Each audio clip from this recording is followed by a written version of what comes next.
EZ Loader's check management feature allows you to enter payments across multiple load profiles from a single page.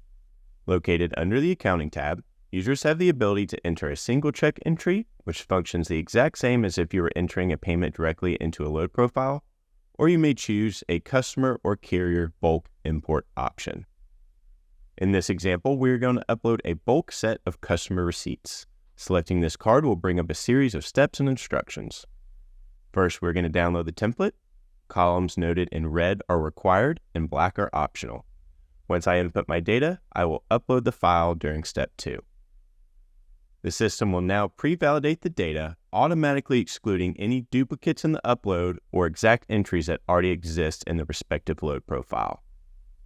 Any errors, such as negative values, will also be highlighted.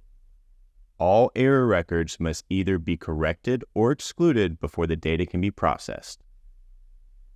Selecting Process will take you to a results screen with information regarding the details of the upload and also provides the user with the ability to download a results report.